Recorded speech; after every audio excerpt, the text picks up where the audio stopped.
Bonjour à tous, dans cette nouvelle vidéo, nous allons parler des halakhot concernant les 9 jours qui commencent Rosh Chodesh Av et qui se terminent avec le jeûne de Tisha B'Av. On dit dans Masechet Ta'anit à propos du mois de Av, Mishenichnas Av Meratim Besimcha. Dès que commence le mois de Av, on diminue la joie. Alors de quelle façon on diminue la joie? Comment ça se manifeste? Le Shulchan Aruch précise que à partir de ce moment-là, en nosiim nashim, on ne se marie pas, on n'organise plus de mariage. Alors on avait vu que d'après le Rama, d'après le Rav Moshe Isserles, c'était déjà depuis le 17 Tammuz qu'on ne se mariait pas, mais d'après le Mechaber, d'après le Rav Yosef Karo, c'est à partir de Rosh Chodesh que commence cette interdiction et se fonde sur la Masechet Yevamot. Et donc là, c'est une des premières expressions de Mishenichnas Av, Memaratim Besimcha. Mais la Masechet Ta'anit, la Mishnah de Masechet Ta'anit explique aussi que on diminue tout Masa ou Matan Shel Simcha, tout commerce de joie à partir du Rosh Chodesh Av, à partir du début du mois de Av. Alors qu'est-ce que c'est un commerce de Simcha? Eh bien, un commerce de Simcha, c'est les achats que l'on fait pour la préparation d'un événement joyeux, d'un événement festif. On prépare un mariage, alors on a des vêtements à acheter, on a de la nourriture à acheter pour préparer cette simcha, pour préparer cet événement. Eh bien, tous les achats à faire pour préparer cet événement doivent se faire normalement avant Rosh Chodesh Av, avant que ne commence le mois de Av, ou bien après le jeûne du 9 Av, parce que cette période du Rosh Chodesh Av au 9 Av ça doit servir à rappeler, à se souvenir des raisons de ce qui a conduit à la destruction du Beth Amikdash, à se souvenir de la douleur du peuple d'Israël dans l'exil, et, comme le disent les kabbalistes, à la souffrance de la Shekhinah, de la présence divine, qui n'a plus de résidence fixe sur terre. Donc tout Masa ou Matan Shel Simcha, tout ce commerce de joie, tous ces préparatifs, eh bien ça permet d'échapper, c'est une façon d'échapper à ce sur quoi on doit se concentrer pendant cette période, et c'est pourquoi on doit soit avancer ses achats à avant Rosh Chodesh, soit les reporter à après Tisha B'Av. Donc ça c'est Masa ou Matan Shel Simcha. On doit aussi diminuer, dit la Masechet Ta'anit, Binyan Shel Simcha, les constructions de joie. Qu'est-ce que c'est des constructions de joie? Des constructions qui viennent uniquement pour apporter un confort et qui n'est pas une réelle nécessité, une joie particulière, des moulures dans une maison, l'embellissement d'un jardin, des arcades pour célébrer un mariage. Tout cela, c'est Binyan Shel Simcha. C'est quelque chose qui n'est pas nécessaire, c'est uniquement du luxe, si on peut dire. Donc ça, on doit le faire avant Rosh Chodesh ou après Tisha B'Av. Mais pendant les 9 jours, eh bien, ça déconcentre justement du deuil national que sont ces 9 jours-là. Alors, il y a des exceptions concernant à la fois les achats et les constructions. On a le droit d'effectuer des achats pour préparer un mariage qui se déroulerait juste après Tisha B'Av, surtout si c'est un jeune homme qui n'a pas encore d'enfant, donc pour qui la mitzvah de se marier est encore plus grande. Si les achats n'ont pas pu ou n'ont pas été, même par négligence, été effectués avant Rosh Chodesh Av, et qu'on a attendu les 9 jours pour les faire, eh bien, étant donné que c'est le seul moyen pour que le mariage se déroule bien après Tisha B'Av, ça fait partie du cadre de la mitzvah d'effectuer ces achats maintenant. On est obligé de le faire maintenant, c'est maintenant ou jamais. Donc là, on a le droit d'effectuer les achats nécessaires à la simra qui va se dérouler juste après Tisha B'Av, c'est permis. On a le droit aussi de faire ces achats si on sait que les denrées et les objets dont on a besoin, on ne les trouvera à un prix, à ce prix-là qui est intéressant que maintenant. Si on attend après Tisha B'Av, eh bien, les prix vont remonter, ou bien ces articles-là ne pourront plus être disponibles. Eh bien, à ce moment-là, on a le droit d'effectuer ces achats pendant les 9 jours, ce qui arrive souvent quand il y a des soldes ou des promotions. C'est une affaire à saisir, eh bien, on doit se saisir de cette affaire, même si c'est pour effectivement préparer une simcha, parce que ce prix-là, on ne le retrouvera pas après. Alors, on a le droit aussi de se consacrer à une construction, binyan, shel mitzvah, construire un bet knesset, construire un mikvé, construire une école. Tout ça, ce sont des constructions de mitzvah. On a le droit de les effectuer, si nécessaire, pendant cette période des 9 jours, parce que c'est pour Akadosh Baruch Hu, c'est pour une mitzvah, c'est pas pour son confort personnel, et au contraire, c'est en multipliant les mitzvot qu'on peut espérer reconstruire Yerushalayim. C'est aussi une mitzvah de construire ou d'équiper, de mettre en place des équipements de sécurité. Il y a une mitzvah dans la Torah d'équiper les balcons d'un ma'aké, d'une balustrade, pour que personne ne tombe. Par extension, toute construction qui servirait à améliorer la sécurité d'un bâtiment est autorisée pendant les 9 jours. Donc ça s'appelle pas Binyan Shel Simcha, qui poserait problème pendant le début du mois de Av. Hein, on dit aussi, à propos du mois de Av, dans Masechet Ta'anit, donc c'est Rav Papa qui le dit, qu'il faut éviter toute confrontation juridique pendant le mois de Av. Quelqu'un qui aurait un procès devrait demander, dans la mesure du possible, à le repousser après cette période-là. Alors, quand on dit après cette période, est-ce que c'est après le mois de Av? Est-ce que ça veut dire qu'on doit faire l'effort de le repousser au mois de Elul? Eh bien, dans le sens simple, c'est tout le mois de Av qui est concerné, et c'est comme ça que comprend Rabbeinu Yocham, qui est un des Rishonim du sud de la France, un des maîtres médiévaux du sud de la France. Donc lui, il dit que c'est tout le mois de Av qu'il faudrait éviter. Il faudrait éviter d'avoir des procès avec des non-juifs pendant cette période-là, parce que le mazal du peuple d'Israël pendant le mois de Av est, on va dire, moins fort, et donc on risque de perdre son procès si on se fait juger à ce moment-là. Donc il faudrait demander à ce que le procès se déroule plus tard. D'après le Ben Ishraï, le Rav Yosef Chaim de Bagdad, grand décisionnaire de la fin du 19e siècle, qui vivait en Irak, et il est niftar au début du 20e siècle, lui il pense que à partir du 15 Av, le 15 Av c'est une date festive, une date où on peut dire que, en quelque sorte, la réparation du 9 Av survient. Il y a des événements joyeux qui se sont produits le 15 Av, qui sont un peu le pendant des terribles événements du 9 Av. Eh bien, on dit à partir du 15 Av, le Mazal revient à Israël, et donc on peut effectivement laisser un procès. On n'est pas obligé de le repousser. Il dit même qu'après le 9 après le 10 Av, où l'essentiel du deuil est passé, on peut tolérer tout à fait un procès. Donc, si on doit repousser un procès, dans la mesure du possible, éviter absolument les 10 premiers jours. Si on peut éviter tout le mois de Av, c'est encore mieux. Mais quand on est dans la deuxième partie du mois de Av, on peut dire que selon le Ben Ishraï, il n'y a pas de problème. Une autre coutume qui est très connue concernant les 9 jours, les 9 premiers jours du mois de Av, c'est l'interdiction de consommer de la viande. On raconte dans Masechet Baba Batra, d'Af Samer, que certaines personnes pieuses, après la destruction du Beth Amikdash, étaient tellement touchés, étaient tellement bouleversés, qu'ils avaient complètement cessé de manger de la viande. Ils s'étaient interdits de boire du vin, et donc tous ces aliments-là, pour eux, c'était plus possible d'en consommer après la terrible destruction de Yerushalayim. Et Rabbi Yoshua n'était pas d'accord avec eux. Et il les a convoqués, il leur a dit, mais pourquoi vous vous interdisez de consommer de la viande? Pourquoi vous vous interdisez de boire du vin? Et ils lui ont répondu, comment on peut se permettre de boire du vin? Comment on peut se permettre de manger de la viande alors qu'il n'y a plus de sacrifice, il n'y a plus de viande qui est offerte sur le misbéar, il n'y a plus de libation de vin qui sont offertes sur le misbéar, on ne verse plus le vin sur l'autel dans le Beth Amikdash, donc comment on peut se permettre de manger de la viande et de boire du vin? Il leur a dit que si ils réfléchissaient de cette manière, eh bien on ne pourrait plus non plus manger de pain, puisqu'il n'y a plus de lechem apanim, il n'y a plus de pain de proposition dans les tables en or, dans le Hechal du Beth Amikdash, dans la grande salle du Beth Amikdash. Il n'y a plus on ne devrait plus boire d'eau, puisqu'il n'y a plus de libation d'eau pendant la fête de Sukkot. On ne devrait plus non plus manger de fruits, puisqu'on n'apporte plus de bikurim pendant la saison estivale au Beth Amikdash. Donc, il leur a dit, si on vous écoutait, on n'aurait plus le droit de vivre, en fait. Donc, il dit non, on doit continuer à vivre normalement, mais on doit, en souvenir du Beth Amikdash, faire ce qu'on appelle davar muat, quelque chose de petit, une petite chose qui peut être acceptée par le Tzibour. On ne peut pas interdire au Tzibour, on ne peut pas énoncer un décret qui ne pourrait pas être accepté par la majorité du public. Donc, le davar muat en question, d'ailleurs, c'est une coutume qui est restée.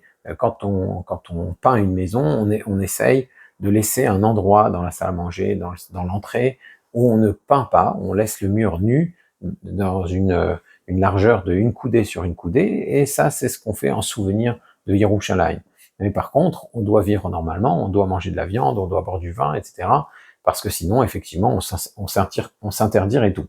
Maintenant, quand on s'interdit de la viande pendant les 9 jours, on peut dire que ça fait partie de ceux d'avar moat. Alors pourquoi plus la viande et le vin que les autres aliments qui étaient eux aussi apportés au Beth Amikdash? C'est parce que la viande et le vin sont des aliments qui sont festifs. Yain Yesamach Levavenosh, le vin réjouit, et donc dans le cadre de ce Memaratim Besimra, puisqu'on diminue la joie, alors on ne consomme pas de vin. Les autres alcools, on dit pas ça, on dit pas ça au sujet des autres alcools, mais par contre pour le vin, on dit dans Tehillim, Veyain Yesamach Levavenosh, le vin réjouit le cœur de l'homme. Et la viande aussi, ça fait partie de la Simchat Yom Tov de consommer de la viande, et Simcha et la Bebasar Behema. Et donc étant donné que ce sont des aliments qui sont caractéristiques des fêtes, eh bien ce sont ces aliments-là qu'on va s'interdire de manger pendant les 9 jours. Alors en réalité, selon la stricte halakha, on aurait le droit de consommer de la viande pendant les 9 jours. La Mishnah, dans Masechet Ta'anit, n'interdit de consommer de viande que pour la Seuda Mafseket, que pour le dernier repas que l'on prend avant le jeûne, l'après-midi du 8 Av, la nuit s'apprête à tomber, ça va bientôt, le jeûne du 9 Av va bientôt commencer. Là, on n'a pas le droit de prendre un repas qui contiendrait de la viande, on n'a pas le droit d'y boire du vin non plus. Ça, c'est ce que recommande la Mishnah, et c'est la coutume des Juifs du Yémen. Les Thémanim consomment de la viande pendant les 9 jours, donc ne soyez pas surpris si vous voyez certains restaurants avec des tampons en bonne et due forme en Eretz Israël, où on sert de la viande pendant les 9 jours. En général, ces tampons-là, c'est ceux du Rav Marfoud, qui est d'origine yéménite, et donc, étant donné que dans la communauté yéménite, on mange de la viande jusqu'à Seuda Mafseket, ces restaurants viande continuent de fonctionner normalement. Par contre, ce qui est le minhag qui est le plus répandu dans toutes les communautés, aussi bien Ashkenaz que Séfarad, c'est ne pas manger pendant tous les 9 jours de viande. Alors, est-ce que le Rosh Chodesh est inclus? Est-ce que Rosh Chodesh, on a quand même le droit de manger de la viande? Parce qu'après tout, Rosh Chodesh, c'est quand même un jour qui se fête. Eh bien, c'est un débat entre les Acharonim. D'après le Derech Chaim et le Chaye Adam, et c'est le Minhag Ashkenaz, Rosh Chodesh est inclus dans l'interdiction. On ne consomme pas de viande, y compris le jour de Rosh Chodesh. D'après le Minhag Yerushalayim, on peut consommer de la viande le jour de Rosh Chodesh, parce que ça reste quand même un jour de Rosh Chodesh. On a une mitzvah de prendre une bonne Seuda, un bon repas, un jour de Rosh Chodesh, et donc cela justifie qu'on puisse consommer de la viande le jour de Rosh Chodesh, et c'est rapporté par le Chida et le Kafachaim, et c'est ça le Minhag Séfarad. On a le droit de manger de la viande le jour de Rosh Chodesh Av, et c'est seulement le lendemain que l'interdiction entre en vigueur.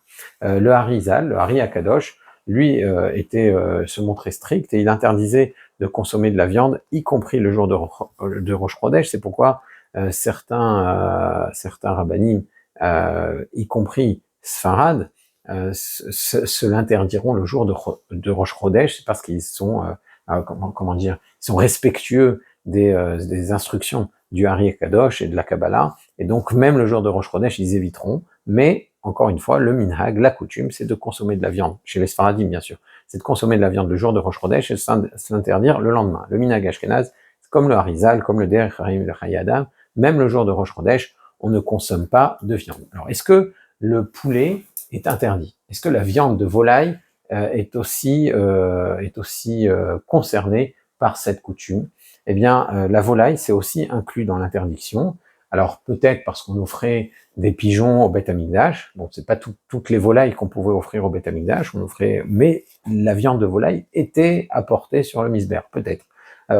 Surtout, la raison pour laquelle on s'interdit la viande de volaille, c'est parce qu'on considère que quand on dit que la viande procure de la joie, c'est même de la viande de volaille. C'est pas une question de prix, parce que les poissons sont tout à fait autorisés, peu importe, même si c'est très cher, mais une viande qui procure de la joie, ça concerne aussi, ça inclut aussi la viande de volaille.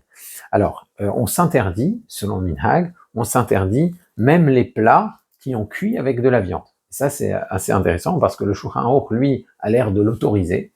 Il a l'air d'autoriser, si je fais cuire des pâtes dans du jus de viande, eh bien, a priori, ça ne pose pas de problème pendant les 9 jours. Ça, c'est ce que dit le Shulchan Aruch. Mais le Minhag, c'est de s'interdire même des pâtes qui ont cuit dans du jus de viande. Et c'est ce qui est rapporté par le Mishnah Brura et le Kafachaim. Ce qui est intéressant, c'est que paradoxalement, le Shulchan Aruch interdit la viande séchée, et il y avait en Afrique du Nord, chez les Ashkenazim, je sais que on interdisait toutes les viandes, y compris la viande séchée, mais en Afrique du Nord, il y avait une coutume de s'autoriser de la viande séchée. Vous pouvez entendre parler des gens qui vous disent qu'en Afrique du Nord, ils mangeaient du merguez. Alors quand on dit ils mangeaient de la merguez, on parle pas de cette viande fraîche très épicée qu'on mange grillée. C'est pas de ces merguez-là qu'on parle. Ça, c'est interdit. Toute viande fraîche, c'est interdit pendant les 9 jours. Il parlait de viande séchée. Cette viande séchée, là, de cette merguez séchée, oui, effectivement, on en consommait pendant les 9 jours parce qu'on considérait que la viande séchée, ça procurait pas de joie particulière et donc on pouvait se le permettre. C'est rapporté notamment par le Rav Yitzhak Tayeb dans Erer HaShulchan. Donc dans le Erer HaShulchan, il laisse entendre, c'est possible que la viande séchée ne soit pas incluse dans le minhag. Et donc c'est sur ça vraisemblablement qu'on s'appuyait pour consommer de la viande séchée en Afrique du Nord, au Maroc comme en Tunisie.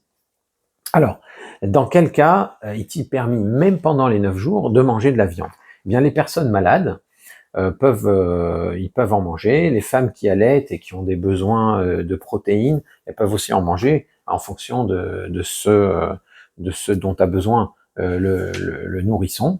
Une personne qui est allergique au laitage ou au poisson peut se permettre la viande de volaille. C'est rapporté par le Magen Avraham. Et il rapporte aussi que les femmes accouchées ou qui allaitent, donc qui ont des besoins particuliers en protéines, peuvent consommer de la viande jusqu'au 7 Av, jusqu'au 7e jour du mois de Av. Alors pourquoi le septième jour du mois de Av c'est particulier? Eh bien en réalité le 7 Av on franchit un seuil, parce que c'est le jour où les Romains sont rentrés dans le sanctuaire, dans le Héral.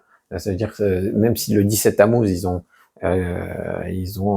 percé la muraille, le 7 Av ils sont rentrés dans le sanctuaire, et c'est le 9 Av au soir qu'ils ont mis le feu au Héral, au Beth Amikdash. Ça veut dire qu'à partir du 7 Av, il y a un seuil qui est franchi, et donc même si pour des besoins, pour des raisons de santé, pour des besoins de protéines particuliers, on doit continuer à manger de la viande, il faudrait se l'interdire au moins le 7, le 8 et le 9 Av, où justement le deuil se fait plus pesant et plus lourd. Donc ça c'est le minimum. On peut consommer de la viande aussi pour une Seudat Mitzvah. Et quand on dit on peut en consommer pour une Seudat Mitzvah, ça c'est même la veille de Tisha B'Av. Par exemple, une Merit Mila, un Pidyon Aben, ou même une Bar Mitzvah qui tomberait pendant cette période-là et qui justifierait donc une Seudat Mitzvah, eh bien, la viande qu'on y servirait est permise. Ça veut dire que, étant donné que la viande n'est interdite que par minhag, quand il y a là une Seudat Mitzvah, la Seudat Mitzvah, elle repousse le minhag. La Seudat Mitzvah est plus grande que la coutume qui veut qu'on s'interdise de la viande, puisque là, il y a une mitzvah. Donc là, c'est légitime. Maintenant, on ne doit pas faire exprès d'assister à une Seudat Mitzvah alors qu'on n'y serait jamais allé, juste pour pouvoir manger de la viande. Ça veut dire que les proches qui de toute façon auraient participé à cette Seuda, eh bien, peuvent profiter de l'occasion pour manger de la viande, puisque de toute façon, ils participent à la Simra, ils seraient venus quelle que soit la période de l'année. Par contre, des curieux et des badauds qui entendent parler d'une Seudat Mitzvah et que se disent super, on va pouvoir manger de la viande, là c'est de l'abus et là ce n'est pas permis. D'accord? Donc on n'a pas le droit de tirer avantage de la situation outre mesure. C'est seulement quand vraiment il y a une Seudat Mitzvah et que on est sincèrement concerné par cette Seudat Mitzvah qu'on a l'autorisation de consommer de la viande à cette occasion. Alors, donc on a dit qu'on peut manger de la viande pour une Seudat Mitzvah, même la veille de Tisha B'Av. Cependant, à partir de l'après-midi du 8 Av, là, on commence à rentrer dans ce qui ressemble à une Seuda Mafseket, à un repas de coupure qu'on prend avant de commencer le jeûne. Et à ce moment-là, évidemment, même pour une Seudat Mitzvah, on n'a pas le droit de consommer de la viande, parce que là, c'est pas seulement le minhag qui interdit de consommer de la viande, mais c'est la Mishnah, c'est le dina des Talmudas. Donc, dans cette situation-là, eh bien, étant donné que l'interdiction de consommer de la viande est plus contraignante, même pour une Seudat Mitzvah, on ne devrait pas manger de viande. Alors, il y a une exception pour bien sûr, le Tisha B'Av qui tombe dimanche, on a le droit de consommer de la viande pour la Seuda Shlishit, même si la Seuda Shlishit, c'est la Seuda Mafseket, on peut l'honorer avec faste, parce que c'est l'honneur du Shabbat qui le veut, Et l'honneur du Shabbat repousse même ce digne de la Mishnah qui veut qu'on ne mange pas de viande pour Seuda Mafseket, parce que là, c'est plus Seuda Mafseket, c'est un des repas de Shabbat qui doit être honoré comme il se doit. Et la règle est la même pour le vin. D'accord? Quand on dit qu'on peut prendre du vin pour une Seudat Mitzvah, de la viande pour une Seudat Mitzvah, on peut prendre aussi du vin. Alors maintenant, si on n'a pas le droit de consommer du vin pendant les 9 jours, comme on n'a pas le droit de manger de la viande, comment on peut boire le vin de la Havdalah? Comment on fait pour le vin de la Havdalah? Alors là, c'est intéressant parce que normalement, quand on récite la bracha sur un aliment, quand on dit Boré Peria Gefen sur un verre de vin, quand on dit Boré Peria Adama sur un légume, ou Boré Peria Etz avant de consommer un fruit de l'arbre, normalement on est obligé de le consommer soi-même. On ne peut pas dire Boré Peria Etz pour quelqu'un d'autre si on ne mange pas soi-même de cet aliment. C'est-à-dire je peux, si on a chacun devant soi un fruit de l'arbre, on a tous des pommes, comme on le fait à Rosh Hashanah. Le maître de maison peut dire Boré Peri Haetz sur la pomme et il acquitte tout le monde. Les autres n'ont qu'à écouter la bracha et répondre Amen et ils peuvent consommer la pomme avec lui. Mais il faut que le maître de maison lui aussi consomme cette pomme-là. Il ne peut pas dire Boré Peri Haetz pour les autres et lui ne mange pas de la pomme. Ça ne marche pas. C'est ce qu'on appelle une birkat anénim, une bracha pour un profit physique. Et donc, puisque c'est un profit physique, la personne qui la récite doit consommer, doit avoir ce profit physique. Eh bien, d'après le Rama, il y a une exception à cela, c'est le Boré Peria Gefen du Kiddush et de la Havdalah. Étant donné qu'on peut réciter le Kiddush pour quelqu'un d'autre, on peut dire aussi le Boré Peria Gefen pour quelqu'un d'autre, même si on n'en consomme pas. Donc, d'après le Rama, ce qu'on peut faire pour la Havdalah du Shabbat Razon, donc on est en train de terminer Shabbat Razon, on récite la Havdalah, on dit Boré Peria Gefen, on dit Meoré Haesh, etc., Bessamim, et Hamavdil Ben Kodesh Lechol, on peut ne pas consommer le vin, on donne le vin à un enfant. On donne le vin à un enfant et on est quitte de la Havdalah, même si on a dit Boré Peria Gefen pour l'enfant, ça marche. Parce que là, ce Boré Peria Gefen, il est inclus, il est englobé dans la Havdalah. La Havdalah étant l'essentiel, ça peut passer. Ça peut passer, même si en général, pour les Birkot Anéanim, pour les autres bénédictions qui induisent un profit physique, ça ne marche pas.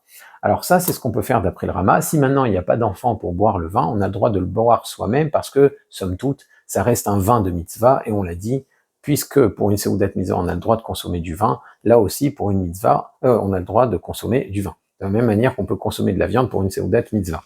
Alors, ça, c'est cette solution de dire la Havdalah et de donner à boire du vin à un enfant, c'est une solution qui existe pour le Rama.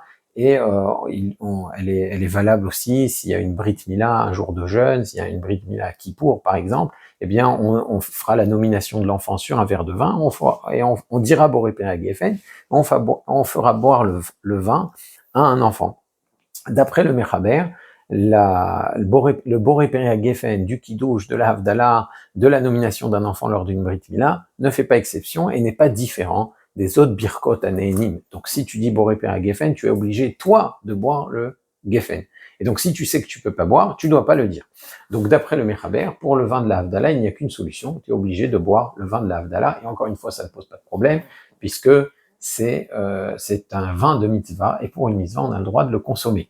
D'accord? C'est seulement en première instance où le Rama dit c'est peut-être mieux de le donner à un enfant plutôt que de le boire soi-même. Mais même le Rama sera d'accord avec le Mechaber dans ce cas-là, s'il y a pas d'enfant pour boire, il faut le boire soi-même. D'après le Mechaber, d'emblée, on boit soi-même le vin de la Havdalah. Si maintenant il y a une Brit Mila le jour de Kippour, il est formellement interdit de boire, même quand on a dit la bracha de Boré Peria Gefen, eh bien on fait la nomination, selon le Mechaber, 100 verres de vin. D'après le Rama, on dira sur le verre de vin Boré Peria Gefen, on fera boire à un enfant.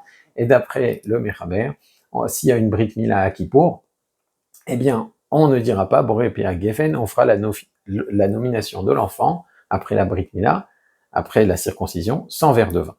Alors, ce qu'il reste de viande de Shabbat, on pourra le consommer aussi lors d'une Seudat Mitzvah, notamment la première Seuda après Shabbat, le Melavé Malka, la Seuda Révite, la 4e Seuda, ça c'est une Seudat Mitzvah, il y a une Mitzvah de consommer un repas quand Shabbat sort, eh bien on a le droit de consommer la viande à ce moment-là. Le Chida rapporte que celui qui consommerait cette viande-là le lendemain, alors qu'il n'y a plus de Seudat Mitzvah, il a sur quoi s'appuyer parce que ça reste de la viande qui reste une Seudat Mitzvah, c'est de la viande qui reste de Shabbat.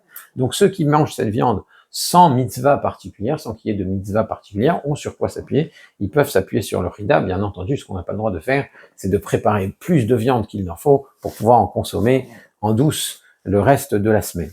Alors, pour les 9 jours, encore une fois, pour ces jours qui commencent avec Rosh Chodesh Av, il y en a qui commencent à s'interdire de se laver à l'eau chaude à partir de Rosh Chodesh ou de porter des vêtements propres et frais à partir de Rosh Chodesh. D'autres ne l'interdisent que pour la semaine de Tisha B'Av, ce qu'on appelle la Shavua Shechalbo.